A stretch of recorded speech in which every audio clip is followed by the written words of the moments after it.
Hello, everyone, and welcome to Connecticut at your service. My name is Carmen Nieves, and I am your host.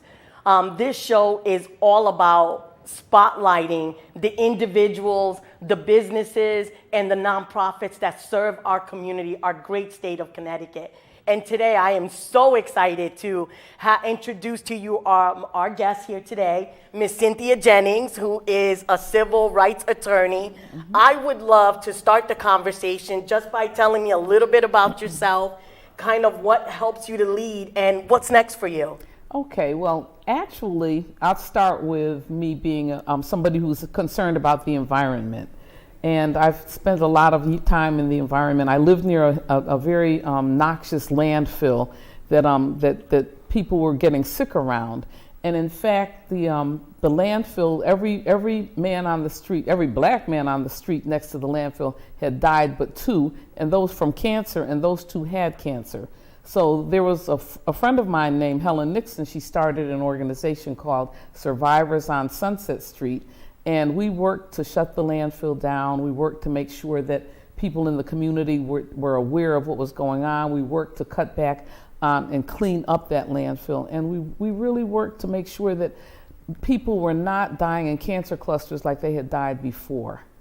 Wow, that's amazing that you're doing that. So were you an attorney before or after that work? Oh, I was an attorney because of that work. because of that work, I could not find an attorney that would take the case and help me fight the city or fight the landfill, the owner of the landfill, and get that landfill cleaned up. So eventually I went to law school and I became an environmental attorney. Well, that's amazing. And I know that I've listened to some of the other interviews that you were on. I've read some pieces on you. And I think what really impressed me about you was that you're such a champion for voter rights. And I would love for you to talk a little bit about that. I saw an interview that you were like, we need to get young people to register to vote and to get out the vote and to get them before they get out of school. Yes. So I think that please share a little bit about that. Okay, so my belief is that young people need to be trained how to vote, who to vote for, how to register, what voting means, why you vote. And they should even have elections in school so that they know what it takes to write a campaign platform, what it takes to win an election, how to talk to voters. So, they need to be trained because when they get out of high school, they turn 18, they're expected to vote. And how are they going to know who to vote for and how to select the people that represent us? And since we live in a representative form of government where we don't all vote on everything, the people that we elect vote and speak for us. So it's important to know how to select a candidate and how to support a candidate, how to work in a political campaign. Those are all some of the things that I was trained to do because I worked with people who were involved in politics. So and thank you for that. I agree that definitely young people, we need to train them, help them, coach them, and get them because the best way for them to be leaders is to learn how to use their voice. And I want to celebrate you for the work that you were published in an article talking about rights for individuals who are returning citizens. Yes. So I'd love to hear a little bit about how you're championing that effort and what people can do. We are going to have the phone number to the Secretary of State's office on the monitor, so if people want information later, to talk about if people have questions about are they eligible to vote, how do they vote, where would they go to vote in their town. But please share with us a little bit about your work around helping reentry. All right. Well, first of all, in Jamaica, people vote, they can vote from prison. In Connecticut, you can't vote unless you are out of prison and unless you are off probation. If you're on, you can be on probation, but you have to, if you're on parole, you cannot vote. If you're on probation and you're out of prison, you can vote. And many people that are in jails are not in jails for felonies. They're there for misdemeanors, child support, other issues, and they have not lost their voting rights, but there's no way they can vote from jail. So there should be some kind of voter registration and making sure that people that are incarcerated are allowed to cast their vote as well. Especially if they have not committed a felony, then they should be able to cast their vote when they're incarcerated and when they get out. When individuals are returning back to their communities after being incarcerated, and there's organizations championing a lot of this work. There's Women Against Mass Incarceration, helping women get services when they return home. Career Resources just opened the Welcoming Center, which is helping individuals. Are you familiar with that program? Ernie Newton is leading that effort for individuals, and voting rights is right there with the services that they need, along with housing, employment, and other services. So in all the championing that you're doing, tell me what's next for you, Ms. Jennings. Well, I will always be a champion for injustices. And irrespective of what the injustice is, I will fight against it, because so many people they don't even know what their rights are and where they're supposed to go if they want to register. If they've been charged with a crime, they don't know who to talk to. I mean, so I'm an attorney, and I don't do criminal law, but I do civil law and civil rights. And I address many issues that have to do with people that are in the workforce, that are being forced out of the workforce, their jobs being taken away because they don't know what their rights are, and they have no one to champion their issues. So those are some of the things that I do now. With the environment, I'm still fighting to make sure that 5G and the new platforms that come through are safe, and they're not putting an undue amount of radiation into our homes and into our communities, and that we know where the cell towers are located, and that those cell towers are monitored. So I'm fighting for that, to make sure that our health issues are not exacerbated because they don't have any accountability.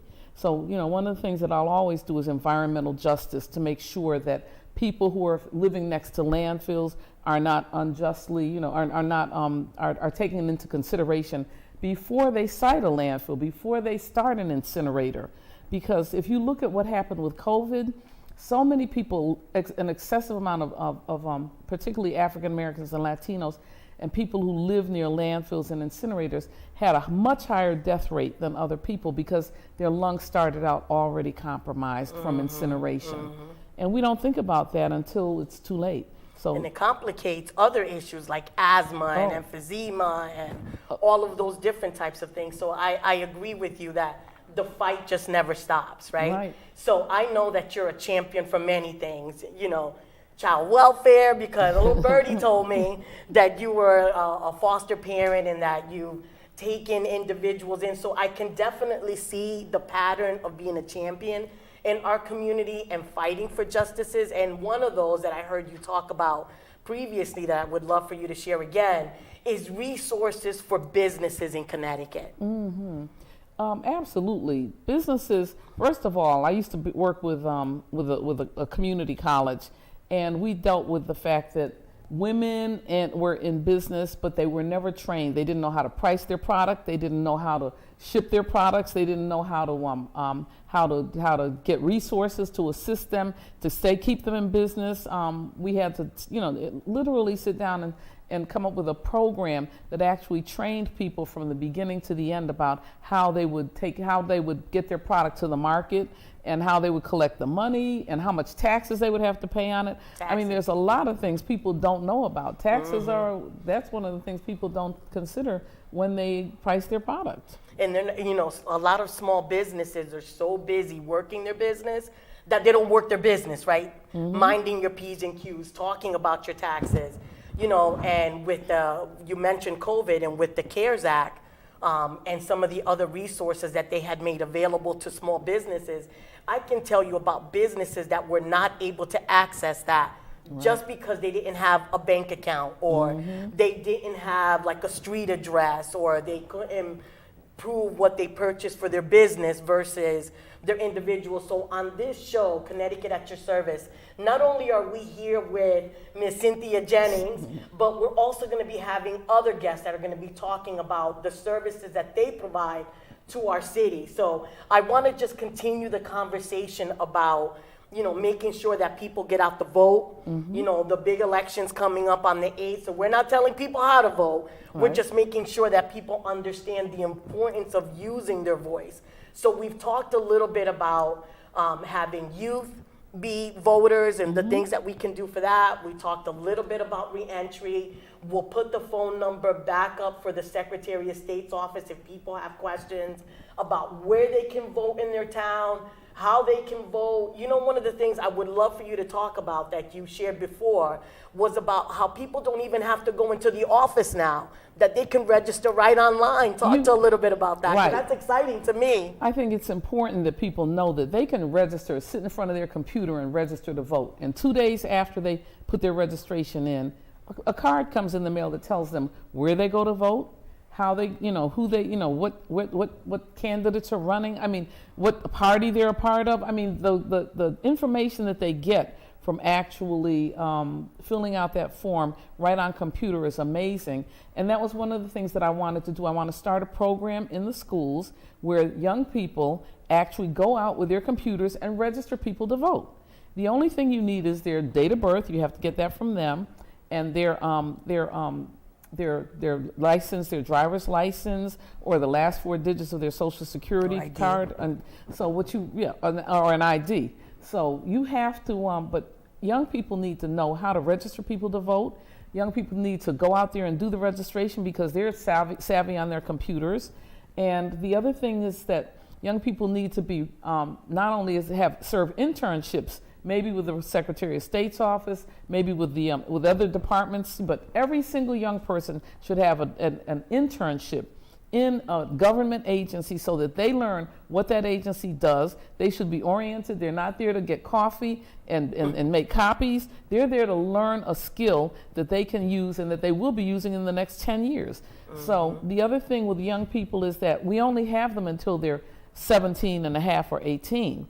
And so by the time they turn that age, they should be registered to vote in the schools. There should be a full voter registration drive to make sure all the young people that are in there about to graduate are registered before they graduate. And you mentioned about the DMV too, that you can also register at the DMV, is that correct? Every time you go to interact with the Department of Motor Vehicles, you end up they'll ask you, are you a registered voter? And if not, they have the form there. They'll let you fill out the application, and you will get something in the mail, just like you do from the Secretary of State's office as well, that will tell you where you go to vote, and when the next election is, and what party you registered as. So it's very important that everyone register to vote. But then again, down the road, we could have mandatory voter registration, just like we have you get your social security number at birth now. They never did that before. And so there's a way that people can be registered automatically, and then they don't have to keep re-registering. You should only have to register one time in your life. Our system is is working such that so many people are purged or removed from the lists during and before an election, or during an election, or right after an election, that every time there's a major election, we have to have a major voter registration drive to re-register people. People should be registered for life one time, and that's it. How do you solve the problem that people move around, right? They move around, or they had that address and now they're not there, or something's happened where they've physically gotten removed. So what might be a solution around that? Well, first of all, when they go to the polls to vote, every single polling place should register you to vote at that polling place. So if you've changed your address and you go to the wrong polling place, you should still be able to register there, and they'll tell you where to vote. Or they should even be allowed to take your vote there for that one time. So are they able to do that right there at the voting poll, or do they need to go somewhere else if something's mismatched? Well, now they cannot go and register at every polling place. Now, generally, if you go to vote, and they say, well, you're not on the list, you have to go downtown and register and then come back. And if you're on the bus, you're not going to go downtown and register and come back. They've done studies. Right. They've done studies that people just don't do that. So you lose voters that way. And our job should be to make sure that everyone who's eligible to vote can vote. Homeless people should have mailboxes accessible to them, where they can get their mail, where they don't have to, even if they don't have an address, they should have a post office box. There's all kinds of things the government can do to make it easier to vote, and it should be easier for people to vote, not more difficult. And I guess the message with that being said is that a couple of things. So make sure that you understand that your voice counts, and your voice counts, because sometimes we put stickers that said I vote, that means I use my voice, right? Right. So we want to make sure that they're doing that, that they can contact the Secretary of State's office if they have any question about their voting rights or anything like that, and that it's more important that we do it early. We don't want to find out that there's a problem the day we're going to go vote, right? So it's really important that we're planful for that we realize the importance of that, and that we don't give up on that right. That's right. And that we're looking, like you were saying, ways to enhance the rights of individuals that would be voting. So on the display is a call-in number, because we are a live show, Connecticut at your service, and I'm here today with Cynthia Jennings, who is a civil rights attorney, and she's been talking about voting rights for young people, voting rights for individuals that are returning from being previously incarcerated, doing that, contacting the Secretary of State. So if anyone has any questions, our telephone number is 203-345-0103. We're going to still be chatting with Ms. Cynthia Jennings. And if you have any questions, go on and call in, because I just think that this conversation has been great, talking about voting and things like that. But I think while we wait for a call, I want to know what's next for you. What do you see yourself as the next step? Okay, well, I think I'm already in my next steps. Okay, that's important that you're already in the journey. And I'm already and as an attorney, I still fight for the environmental rights of people, because environment has to do with our health. And so when you're talking about environmental justice, some cities have so many environmentally risky facilities near where people live that they really need to take a look at what health effects they're causing on those people that live in those neighborhoods and communities. So that's, one of the things that I've done for many years is called environmental justice, and it ended up in Hartford when I was fighting a landfill, and they closed the landfill down. Right now, they did an article 10 years later after the landfill closed, and they had me sitting on top of the landfill, which I never even wanted to ever get on that landfill. But they had me on top of the landfill, and they had 450 solar panels up on the landfill. They had a bird sanctuary on the landfill. We had all kinds of exotic birds and things that are actually coming into our communities. So there's so many other things that we can use our communities for. One of the things when we have these landfills, they off-gas something called methane gas, which is what they use. It's natural gas. And so what we did with our landfill was we had them put landfill gas in the landfill gas pipes that would actually collect the gas, and actually we heat the city buildings with it. So it saved us money. But we have to recognize that a lot of these facilities are very harmful. We have jet engines in Hartford that fire up when there's not enough money to, there's not enough gas and there's not enough garbage to keep the grid going, the electrical grid. So they'll fire up the gas engines, which totally pollute the community. And we have to recognize that some of these things, we have to know what's going to be dangerous for our communities and make sure that our young people and our seniors in particular, the vulnerable groups in our communities, are protected from the environmental risks that they're facing now. I like that you said that we need to make sure that we're protecting. So the everyday individual like me doesn't know about pipes and solar. What's the best way for individuals to get involved and get information in their local town? Because you talk about Hartford, and we're here in Stratford, so right. That. Well, in Stratford, drive as you're driving through your community. See if you have any facilities that burn garbage. Okay, and if you do, check around and see what neighborhoods they're located in. I know in New Haven they had a lot of environmentally risky facilities.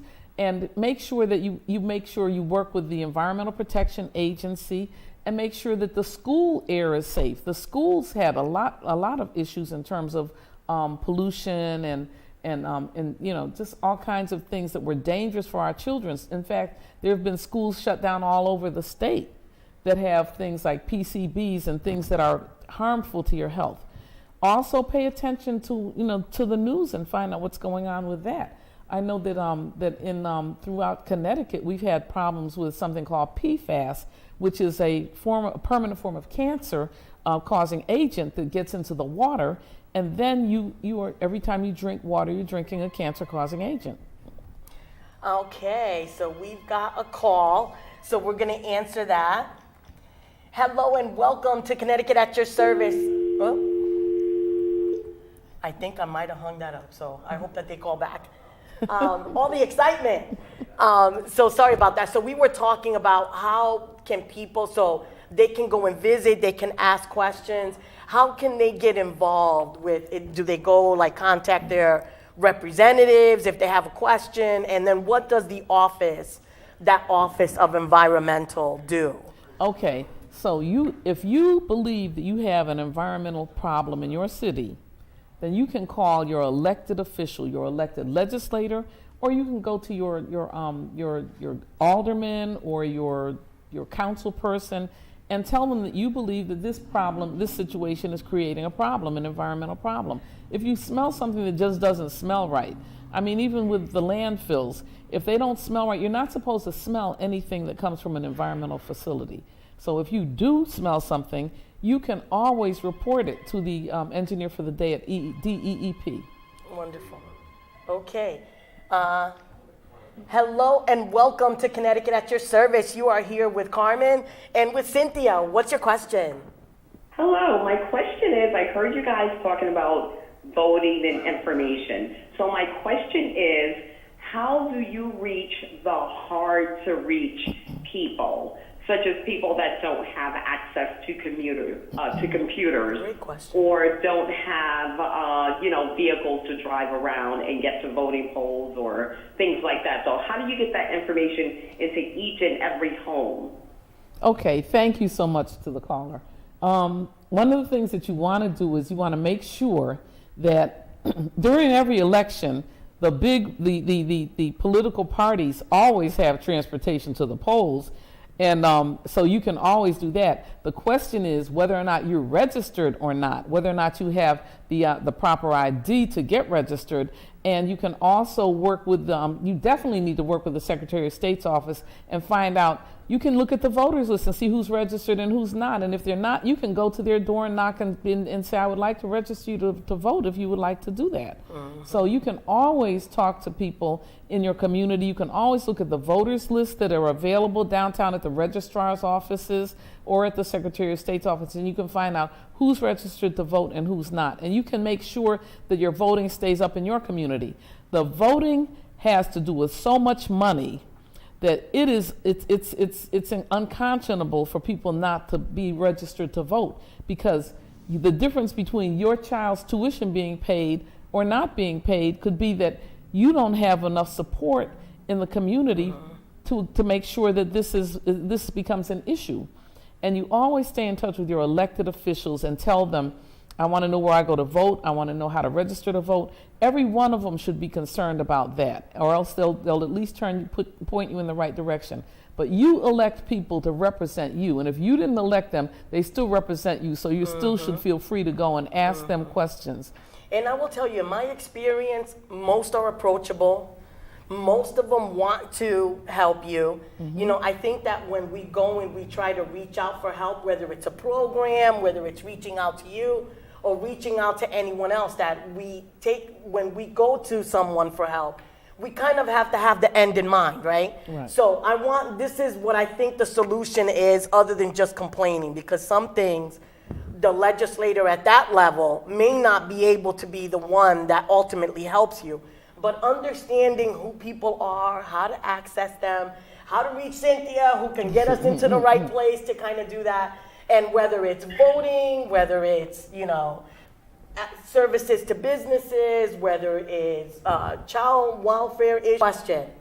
Absolutely. Thank you very much. That was great information. Thank you so much, and have a great day. And listen, we're going to be on every week, so make sure you call back. Thank you. Have a great day, and thank you for calling in. Great. Okay. So we've talked about so many things. Tell me, what is there anything that we haven't said about Cynthia or voting or business or environmental law that you want to make sure that our viewers know about you? I just want people to know that one person can change a lot. And it only takes one committed person. When I got involved with the environment, it had to do with seeing a newspaper article and having it said in the newspaper article that they were going to expand the landfill, which already smelled horrible. And when we finished, we had protests. We met with the landfill operator. We met with the reason I got on city council. We met with the city council members, and they said, well, we've already signed a contract that says we cannot support the people, the residents that live here in the event of an environmental lawsuit. So and I couldn't find an attorney because all the attorneys were signed on to the landfill operator. So, I mean, this was a huge conglomerate. They made up to $7 million a day. So they bought everybody. And when the most surprising thing was, I mean, I had one man who called me, and he literally threatened. He said, oh my goodness, if you don't leave us alone, we're gonna run you off with a garbage truck and rearrange your face. Oh my God. So I said, okay. I said, let me tell you one thing. If you run me off the road with a garbage truck, you better back that truck up. You better make sure I'm dead. You better not let me live. But I was still scared. But I talked so much that they didn't know it. And 10 years after that, it was about 9 years after that, the same person called me and he said he wanted to meet with myself and a man named Larry Charles, who actually came, and I went to Larry and I said, Larry, they're threatening my life. And he said, well, we're going to have a big landfill forum and we're going to make this a public issue, which he did. And everything that you're scared about, you can make it a public issue. And so when he finally did that, the man called us and asked us to meet him for lunch at some restaurant. And I was like, no, I don't want to meet him. And Larry said, no, let's meet him. And then he said, he took out his checkbook and he gave us a check for $10,000. And I said, I'm not taking that check. And Larry took it. He said, what is this $10,000 for? And the man said, and I used to call him Deep Throat, and because he had a raspy voice when he talked to me. He said, I was going to say Sid. I know, but he had a raspy voice, and he said that he worked in that landfill for like 20 years. And he said the doctor told him that he had throat cancer and he was terminal and he wasn't going to live much longer. That man has been dead for years. And but he wanted us to continue the work. He wanted us to continue the work. He was the one who threatened to run me off the road. I said, oh, and God.